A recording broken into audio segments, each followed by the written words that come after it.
Hello, boxing fans around the world. Thank you for joining me once again here on Talk and Fight for another episode of Boxing News Today, where the madness over in England continues ahead of the Tyson Fury Dillian Whyte fight that's going on in over 24 hours from now, but roughly speaking, 1 day's time.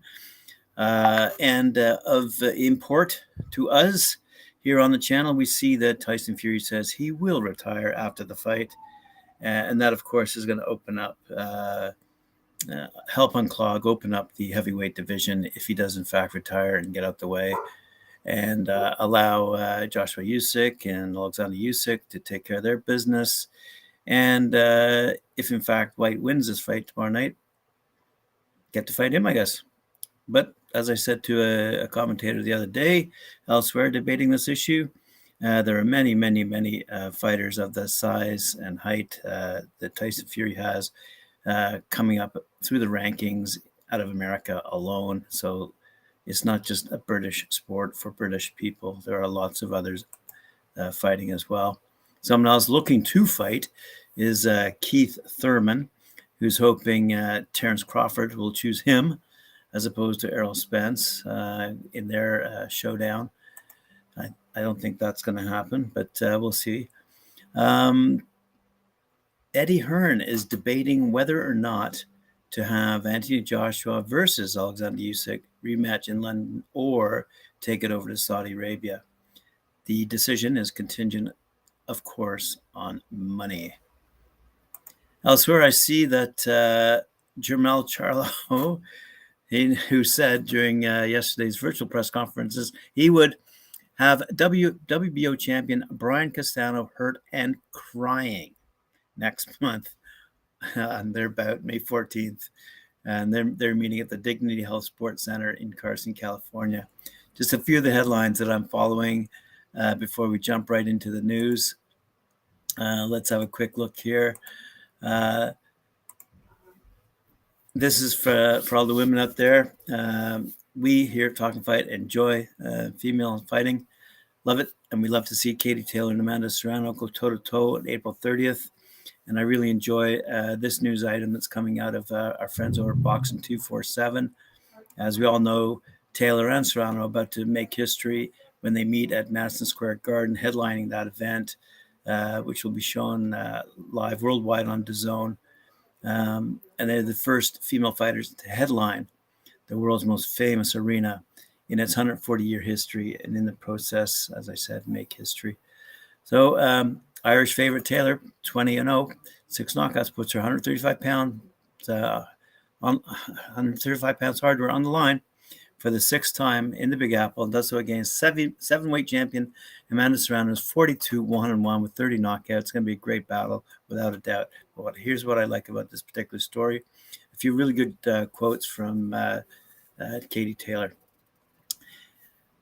I will forego the special occasion and looking forward to all this kind of stuff.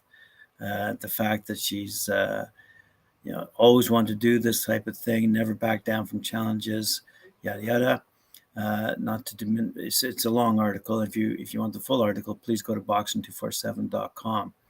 But anyway, this fight is genuinely the biggest fight in boxing as a whole right now, says Taylor. It's years and years later, we're still talking about Muhammad Ali and Joe Frazier kind of fight. I think years and years later from this fight, people are going to be talking about Katie Taylor versus Amanda Serrano. I feel very privileged to be in this position and to be an inspiration to the next generation and to have those young girls look up to me. It's a huge responsibility as well, and I want to set a great example. These young girls coming up, I want to give them hope, and I want them to know the dreams they have in their hearts can be possible. Let's keep in mind, she says, growing up, I had to pretend I was a boy to get fights. I had the headgear on and my hair tucked under the headgear. They just have my name down as K. Taylor. And obviously when the headgear came off, there was an uproar because all the judges and officials saw I was a girl. I don't crave the attention or crave the media attention at all. I don't want to be famous. I just want to be the best boxer in the world, male or female, I might add. She goes on to say, I'm also very grateful for the women that went before me, the likes of Christy Martin, Deirdre Gagorty, Lucia Riker, Layla Ali, who were pioneers in their sport. I don't think I'd be in the position I'm in today if it wasn't for all those girls who went before me. I'm obviously very grateful for those who went before me. Fantastic stuff. Let's keep in mind that they're headlining. So all these names I'm about to mention are men. The Taylor versus Serrano card will have a star-studded supporting cast when Jesse Vargas go toe-to-toe against Liam Smith. It's a must-win battle at super welterweight, by the way. And there's more undisputed action on the card as Franchon Cruz discern and Ellen Kadorus decide who's the top dog at 168 pounds.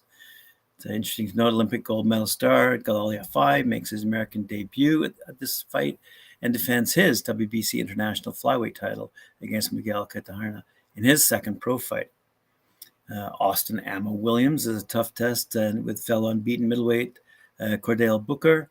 Rashad Mati, who we featured the other day on Talkin Fight, is always popular in his home city, and the Albanian Bear meets Joe Eli Hernandez over 8 rounds. Australia's Sky Nixon, one of my favorites, fights for the second time as a pro against Shanakwe Paisley Davis over 6 rounds, and light heavyweight talent Khalil Coe makes the short trip from Jersey City to face William Langston over 6. Sorry, not all of those names I mentioned were male. There is another all-female battle going on that night. My apologies. On we go to Liverpool. Paul Butler versus Jonas Sultan looks to be a good one. Paul Butler and Jonas Sultan squared off the final time ahead of their WBO interim world bantamweight title clash in Liverpool. Sultan has stepped in as a late replacement for John Riel Casimiro to face local hero Butler at the M&S Bank Arena in the headline fight at the Pro Bellum Liverpool on Friday night. That's April 22nd. Sam Maxwell comes face-to-face with Alejandro Menez ahead of their scrap for the IBO super lightweight title with Peter McGrail and Jazza Dickens among those who will also hit the scales at the Hilton Hotel. It's a packed card shown to be shown live on probellum.com with the opening bout of the night due to start at 4:30 p.m. I'm guessing that's UK time. Let's have a quick look here. WBO interim world title, bantamweight title, Paul Butler, Jonas Sultan. 8-round super bantamweight contest, Peter McGrail, against Uriel Lopez. IBO world superweight lightweight title, Sam Maxwell, 16-0. Going against Alejandro Meneses. 10 rounds featherweight contest, James Dickens going up against Adoni Gago. 8-round super middleweight contest, Rocky Fielding against Timo Lane. 4-round bantamweight contest, Will Crawley, Marius Vasniauskas. 4-round super featherweight contest, Harry Kinsella, who's making his debut against Christian Navaz. In a 4-round super bantamweight contest, we see Joe McGrail, who's undefeated in his start, 2-0, against Muhammad Alvarez. 4-round lightweight contest, Frankie Stringer going up against Simas Volastinas.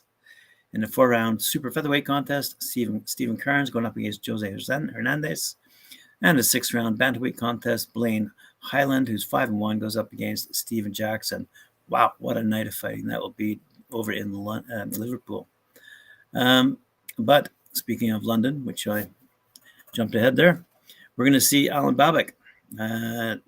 Hopes to keep his destructive knockout streak going. I believe he's 10 wins, 10 knockouts when he takes on Adam Balski for the vacant WBC Silver Bridgerweight title on the undercard of the Joshua Buatsi domestic light heavyweight clash with Craig Richards, which takes place at the O2 in London on Saturday, May 21st. The big-hitting Croat took 6 rounds to take out Frenchman David Spilmont on the undercard of Joseph Parker rematch with Derek Chisora last time out in December. Yes, taking the Savage's record to 10 knockouts from 10 fights since he turned pro in July 2019. Elsewhere, let's see on this card, Northampton's WBC and IBF super lightweight world champion Chantel Cameron, 15-0, 8 knockouts, defends her crown against Argentina's former world champion Victoria Noyela Bustas, 23-6. As she waits for a date for her huge undisputed clash with WBA and WBO ruler Callie Rice.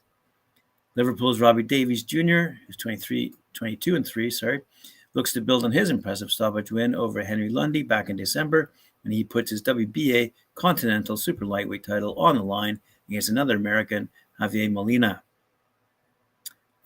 Someone who we've profiled on Talkin Fight, Catford's Ellie Scottney, 4-0. Was made to work hard as she battled past Jorlina Guanil to earn her WBA Intercontinental Super Bantamweight crown at the famous Alexandra Palace in February, and she puts that belt on the line against Argentina's former world champion, Maria Cecilia Roman, who's 16-16-1. So good fight there for the ladies. Elsewhere on the card, there's action for Take Lee light heavyweight youngster, the gentleman John Hedges. He's 5-0. Former Team GB Olympian turned cruiserweight prospect Siobhan Clark, and London super lightweight talent Shiloh Sugar Shy De Freitas, who's 3-0. So lots of good fighting going on at the O2 in London, England on 21st of May. I look forward to that. Here's a country we rarely report on. I'm not saying they don't have fights there, but it's good to see a story come in across the desk. Here it is. Taking place in Istanbul, Turkey on the 13th of May. We're going to see Metin Turink, who's 6-0 and blasted out all of his foes since turning pro less than a year ago, 5 in the first round and 1 in the second. But the quality of the opposition has been limited, and Turink from Atakanya in Turkey has been, but based in Cyprus, is already 40 years old. So will it be too early and maybe too late for him when he fights for the vacant UBO International Cruiserweight title on May 13th, live on TV 8 and 5? I presume that's in Turkey. His opponent will be the very experienced Tanzanian champion, Pascal Ndumba, 25-11-2, with 23 knockouts, I might add, who has participated in more championship fights, 10, than Turink has bouts. Ndumba has 129 professional rounds under his belt, while Turink has only 7. But despite the odds not being in his favor, the Cyprus Iron Fist, as he is known, is ready to go for glory in what is undoubtedly his toughest test to date. Good stuff, eh?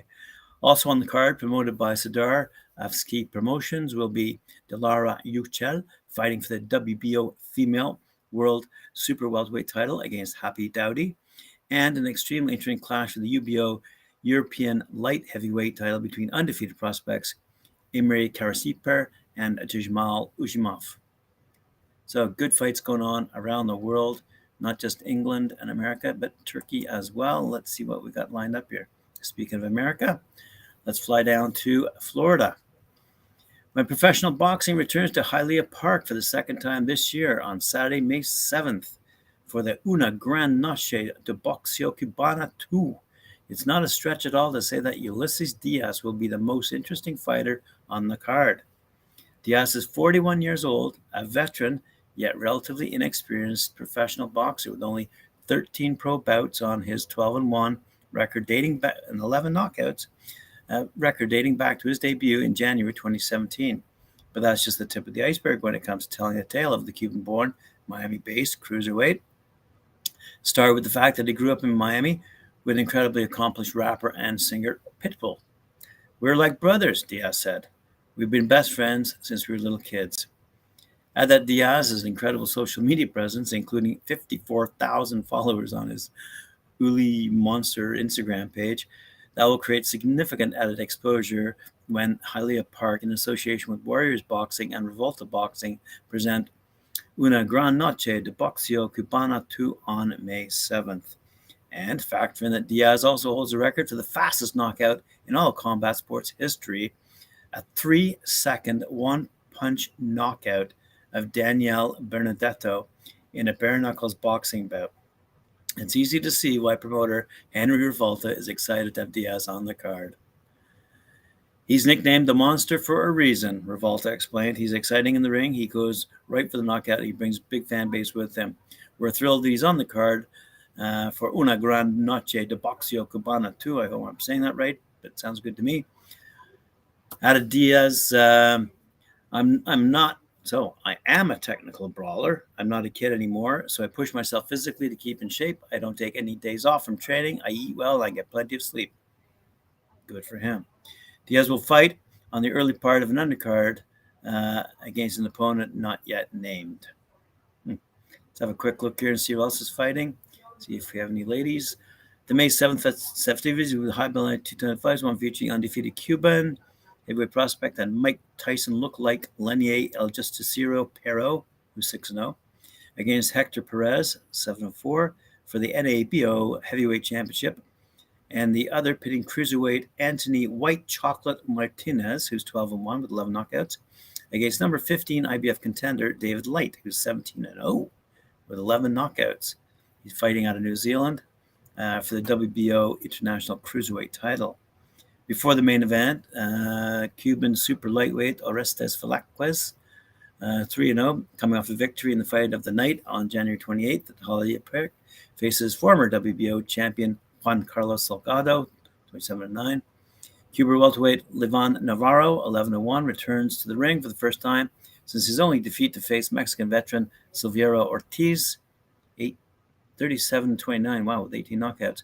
And Cuban super bantamweight Ariel Perez de la Torre, 7-0 with 5 knockouts, risks his undefeated status against the well-experienced Lucas Baez, 37-21 and 5 with 20 knockouts of his own. Wow. What a day. What a great day. All right. Thank you very, very much for joining me. Hey, Sheila, I hope you're still with us. Thanks very much for joining me here on Talk and Fight. Appreciate it. Remember to like, share, subscribe, and to hit that notification bell to let you know when we're up next. And I'll see you again at 4 p.m. when I join Mike Orr at 4 and Cedric Ben in the Dan for Knuckle Up.